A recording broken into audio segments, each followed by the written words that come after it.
Welcome to Detective. We have some puzzling cases to solve and some famous detectives on the job. You can be a detective too.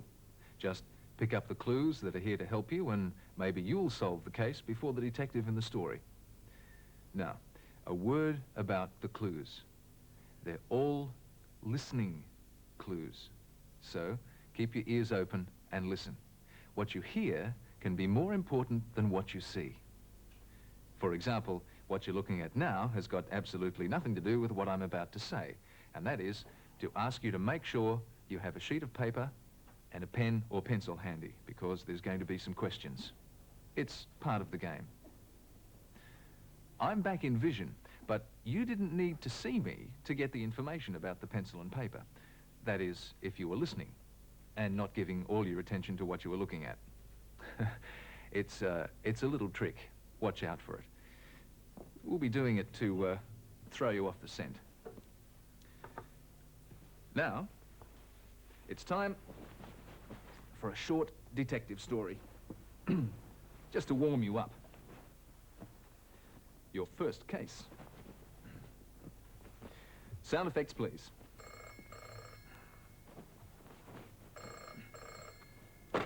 Detective Sergeant, listen well.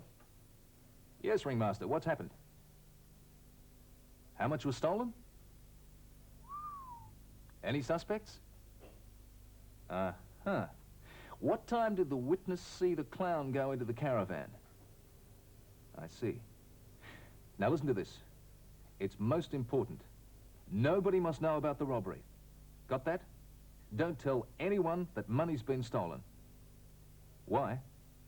Because if one of the clowns mentions the ringmaster's caravan, I'll know who did it. Yes, I'm on my way.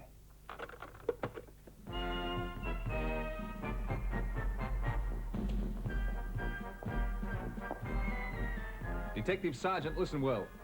You are? Bingo. And you are? Bongo. What do you want? There's a robbery here tonight. What's that got to do with me? I don't know anything about it. An eyewitness saw a clown near the scene of the crime. Looks like one of you did it. Wasn't me. Wasn't me. Must have been you, Bongo. You're always wanting money for a holiday. What about you, Bingo? You always want money for false teeth. Keep your mouth shut, Bongo. Oh! Where were you, Bongo, at 10 o'clock? I forget. Ha! Ask Bingo where he was. Well, Bingo, where were you? Dunno. Ha ha! I know where I wasn't. I know I wasn't anywhere near the ringmaster's caravan. Huh. You stole the money. You're a liar. You're a thief. Bingo did it. Bongo did it. Bingo. Bongo.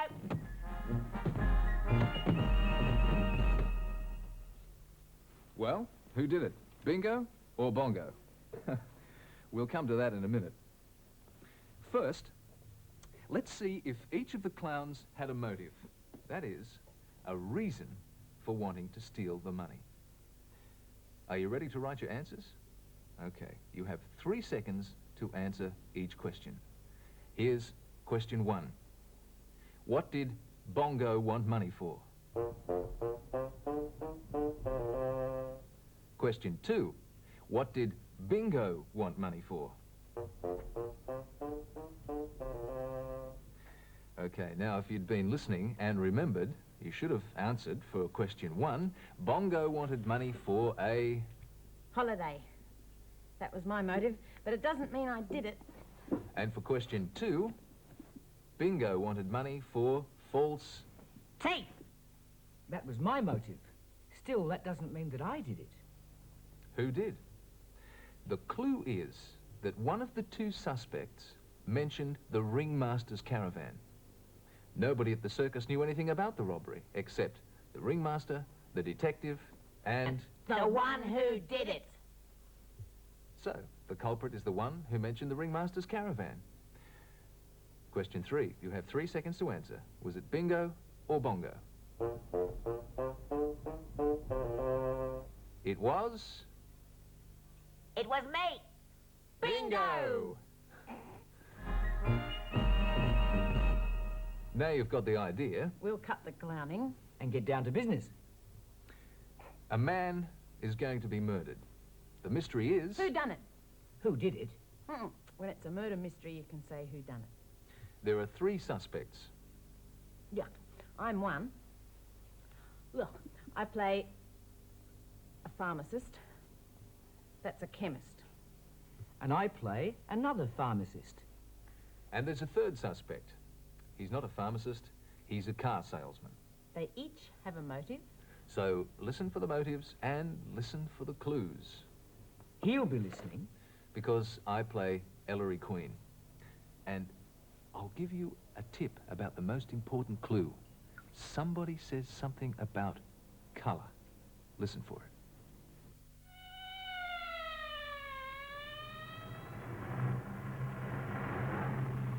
Morning, Henry. Oh, hi, Ellery. How's your father? The doctor wants him to start on the antibiotic as soon as possible. Can you fill this while I wait? Oh, sure. These come all made up. Albert, fill this for Mr. Queen right away, will you? Okay, Pop. Sorry your father's sick, Ellery. It's some virus or other. Neighborhood's full of viruses. And that reminds me. Forgot to take my own dose of antibiotic this morning. Yellow and green capsules. Makes you sick just to look at them. It doesn't matter what they look like, so long as they make you feel better. Suppose so. Thanks, Albert. Charge it, will you? Okay. So long. Daddy, I have to talk to you. Please. All right, Alice. Take a break upstairs, Albert. We won't be long. Good luck, sis. It's about Ernie again? Yes, Daddy. Oh, please don't put me off any longer. I love Ernie. I want to marry him. But he won't marry you unless $10,000 goes along with you. Some romantic. Honey, what kind of fellow is it who makes a package deal out of a marriage proposal? What kind of life will you have with a loafer who's even been in trouble with the police? You think I'm Elizabeth Taylor or something? I know what I look like. Daddy, if you don't give Ernie that money, he'll marry Sadie Roche. I'll die if he does. I'll do something desperate. Don't talk like that, baby. Believe me, you're better off without him. Then you won't give me the money. That's final. It's for your own good, Alice. You'll meet some nice boy who...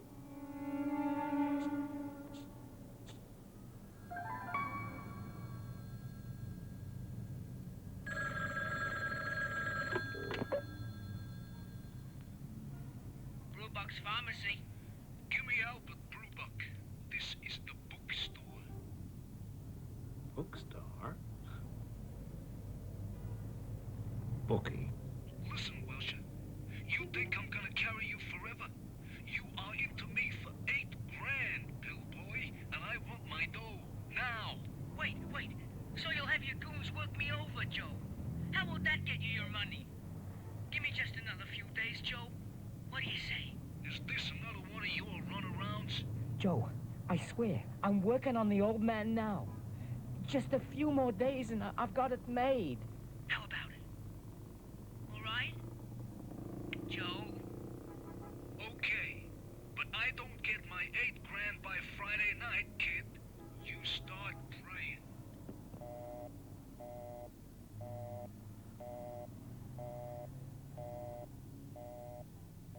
Albert? Working on me? Got it made.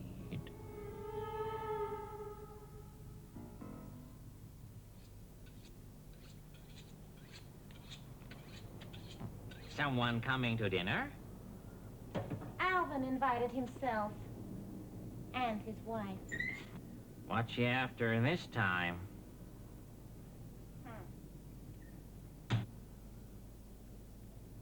Well, you just asked that old miser again, Alvin. Now, I'm not letting you pass up this chance to buy into the car agency for a measly $15,000. Pop thinks they're in trouble and they're out to take Oh, you. Pop thinks. What does he know about it? Are you going back on your promise to me, Alvin Brubuck? No, Gloria. I told you I will ask Pop again, and I will. Do you have to keep hacking away at me? And you just remind him that most of the money he's got is really yours and the twins. And don't you let him cut you out just because you didn't become a pharmacist like they did. You make him give you your share or else. All right. I'll do anything you want. Just stop hounding me.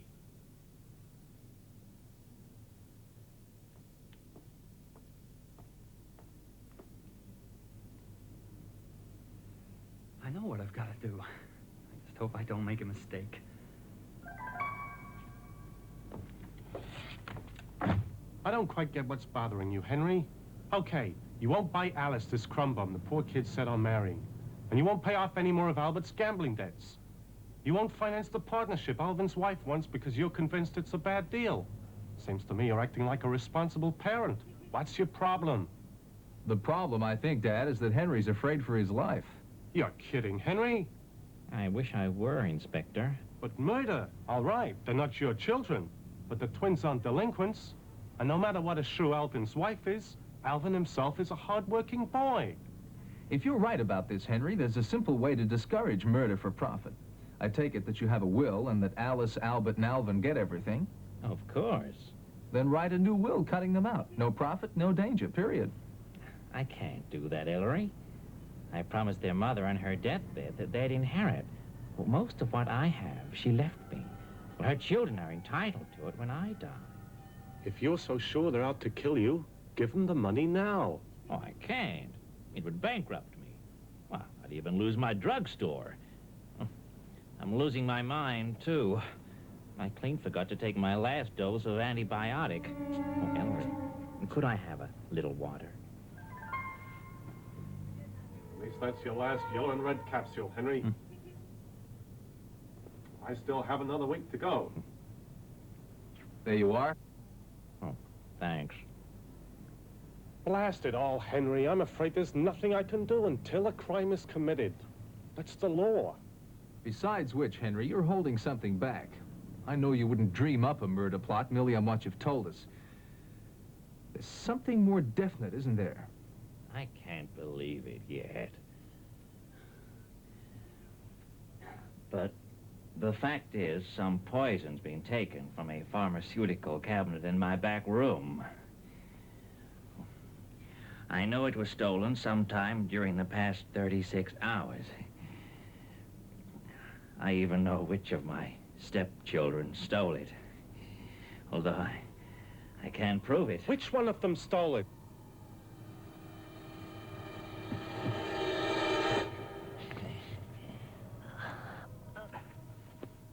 It was Al. Dead. Murdered in front of our very eyes. Do you smell the poison, son? Was in that capsule he just swallowed. Empty. It was his last dose, all right. Why didn't I realize? Killed him as soon as the capsule dissolved. One of the three filled an empty capsule with poison and managed to substitute it for the last antibiotic capsule in his box. If only he'd lived long enough to finish the name. Maybe it doesn't matter. But son, all he got to say was Al. He could have meant Alice or Albert or Alvin. That's only half a clue. The useless half. Half a clue, Dad, is better than no clue. Do you mean to stand here and say that Henry Brubuck drops dead at our feet, and practically as he hits the floor, you know who killed him? Yes. Sorry to interrupt, but I wonder if you know who killed Henry Brubuck. Was it Alvin, the car salesman, or one of the pharmacists? Alice or Albert? Ellery Queen knows, but how? Perhaps he picked up the clue about color. What did you say just now? When? About the capsule, when I went to get the water. At least that's your last yellow and red capsule, Henry. A yellow and red capsule. Well, that's not what Henry said yesterday morning. It's some virus or other. Our neighborhood's full of viruses. Oh, that reminds me. Forgot to take my own antibiotic dose this morning.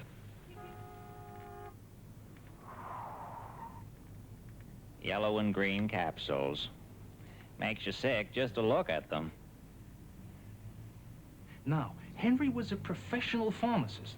He would have known what color his antibiotic capsule should be. It was just bad luck that when he took his last one, he didn't bother to look at it, because if he had seen it, he certainly wouldn't have taken it. So? So if it was a murder plot, it wasn't a very good one. Whoever substituted the homemade poison capsule for the manufactured antibiotic capsule made a mistake with the color. And that's our clue. How? Well, which one of his stepchildren, he said he knew it was one of them, would make such a mistake with the color of the capsule? Would a professional pharmacist make a mistake like that? Hardly. The poisoner could not be either of the twins Albert or Alice, because both are pharmacists. Only a non-pharmacist would be guilty of such ignorance and oversight. And don't you let him cut you out just because you didn't become a pharmacist like they did. So it has to be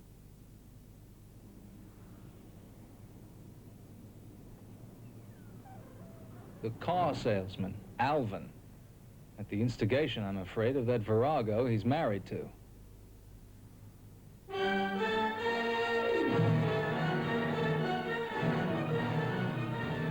So, now you know who did it. Who done it? Question time.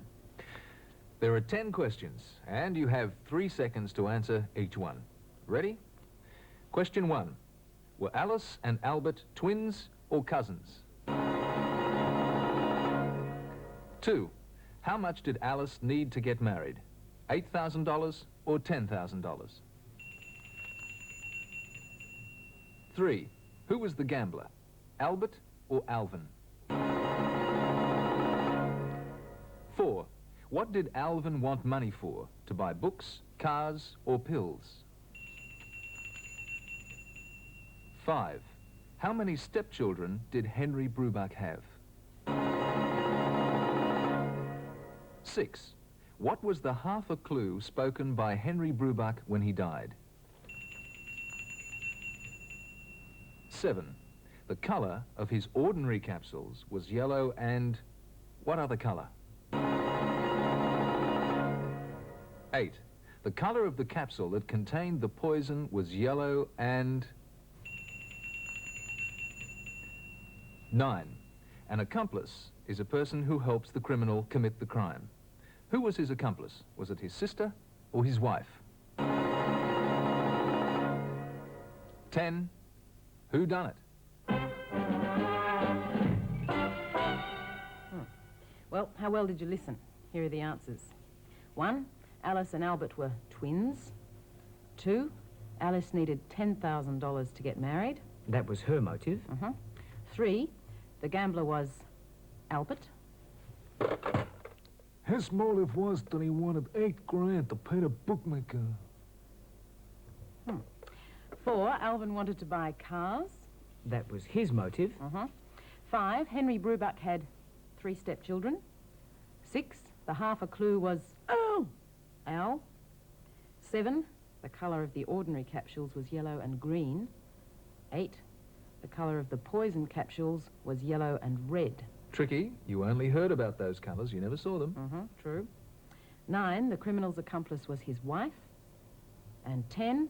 Who done it? Alvin!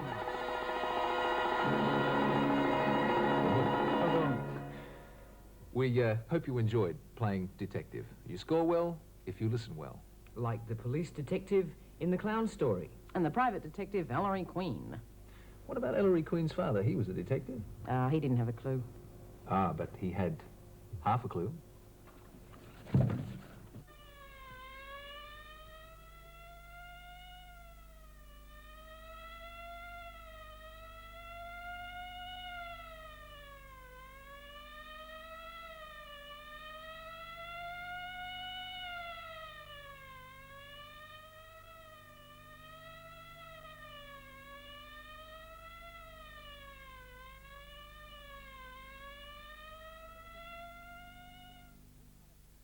Television Magic, some 60 full-color...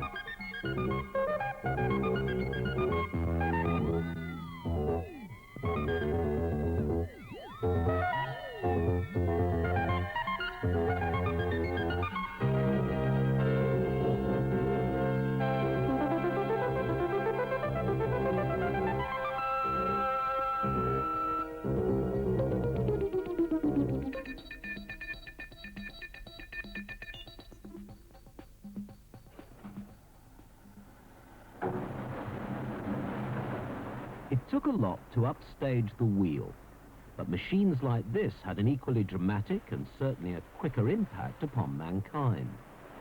It's a steam engine, built in Cornwall in the 1820s and installed on the banks of the Thames at Kew to pump fresh running water to Londoners for the very first time. Men no longer had to pump and carry water by hand. It was the beginning of a new age, the age of mechanization, when machines replaced muscle. Londoners of 150 years ago probably failed to realize the significance of the Industrial Revolution in their midst. And is the same thing happening to us today?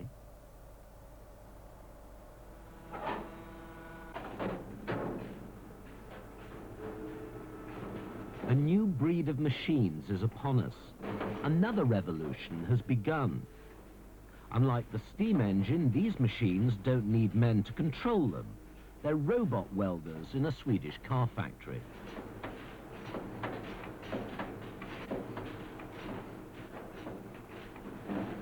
They can be taught things. They will learn. Above all, they'll remember. This is normally a robot paint sprayer, only we've adapted it to show you how it works and stuck a pen on the end. Now what I'm going to try and do here is to write my own name. Now what is actually happening is that I'm programming the machine because it's got a memory. And the memory is recording every single unsteady movement of the pen.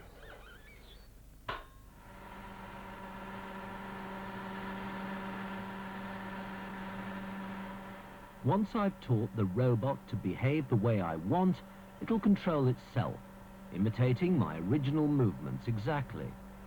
Its memory gives the machine this ability to repeat things so precisely. It can do this over and over again, accurately every time.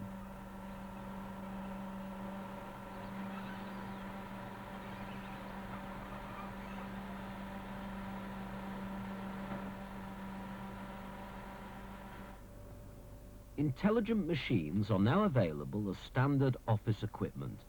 They not only store information and repeat it like the robots, but they can select from their memories too. The secretary is making alterations to a standard letter, one that needs a personal touch.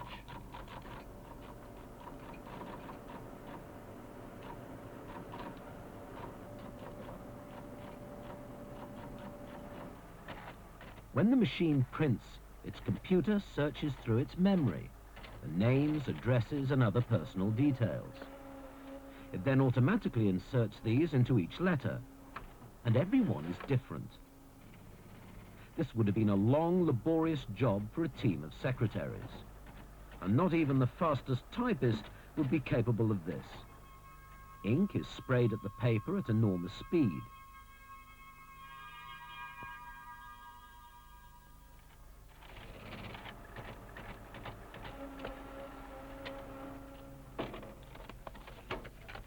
Now, just like the robot, which could remember to write my name, that machine, which is a word processor, is all part of a new technology.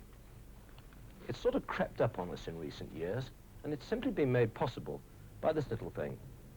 It's called a silicon chip. Now, if it wasn't for the chip, things we now take for granted wouldn't have been possible, like my digital watch, or the pocket calculator, which you can buy in the high street for just a few pounds. And whatever happened to the men and women who manufactured this old-fashioned thing, now that their skills have been made redundant? New micro gimmicks are flooding the market. This machine translates English into French, or French into Italian, Italian into Greek. What about this? It's a calculator, a watch, a stopwatch, and this is how it wakes you up in the morning. Now, if you listen to the experts, they say that because of this chip, startling changes are going to be made in all our lives, the way we live, work, and play. But how dramatic a revolution is it going to be? Just what is this technology going to mean to us? I think the main significance is that it's going to make computer power available on a scale that's never been available before. In other words, the computer's going to become one of the most common pieces of technology on Earth. In my opinion, the advent of microelectronics and its inherent power of logic may be the biggest single blessing that mankind has ever had. It's everywhere.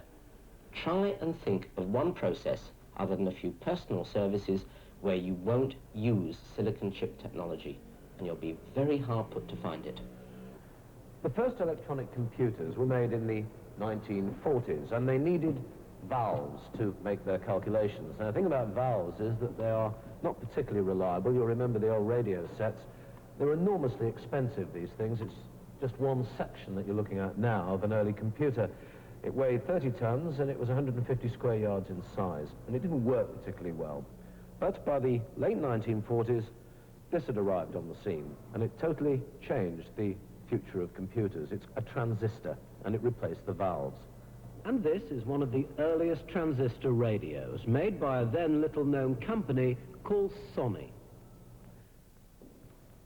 Now, when they started putting transistors into computers, it made them more powerful and more reliable. I suppose this is everyone's idea of what a computer should look like. It was made in the 1950s, and it was used for controlling guided missiles.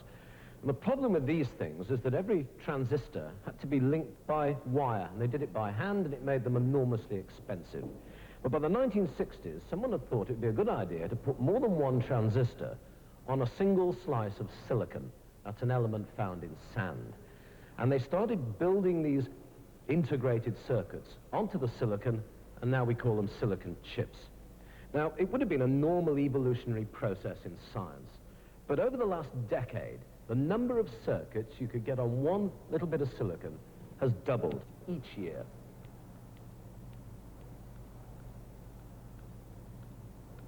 And when you're dealing with figures like this, it isn't an evolution anymore, it's a revolution.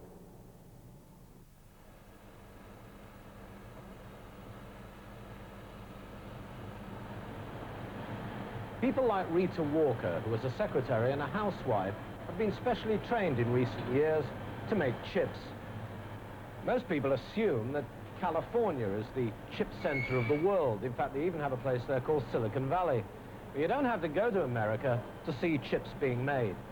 This is Mullards of Southampton, and here 300 people work in these antiseptic, dust-free conditions, hence the Dr. Kildare outfit. Now, they manufacture about 10 million chips a year for TV sets, TV games, washing machines, even CPAX, the BBC's information service. Now, this is their latest chip, or what it looks like to the naked eye. And here it is, highly magnified, a complicated maze of microscopic electronic circuits. We start off with a slice of silicon, like this.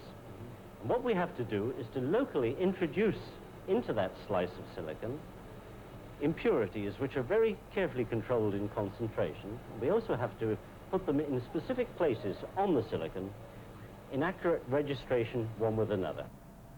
The slice goes through about 70 different processes. First, it's heated in a furnace to create a protective layer. Even during inspection, no one touches it because the slightest smudge would ruin it.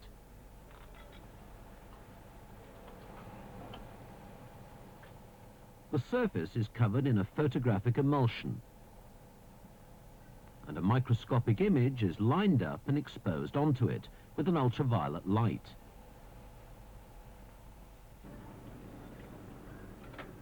After it's developed, the image is burned out with chemicals, and then atomic particles are fired through the holes into the silicon.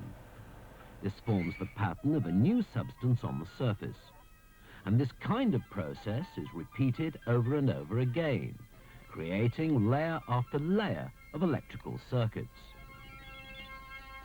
Well, this here is in fact the final complete slice, which has got all the various impurities put together in it to form transistors, the things that go to make up transistor radios, that is, diodes, resistors, all the various electronic components which we fit together in an integrated circuit and connect up. So each one of those little sort of squares or rectangles is Yes. a chip, is it? That's a silicon chip. Each little chip has its thousands of circuits electronically tested. Some of them fail the test, but those that pass are wired up.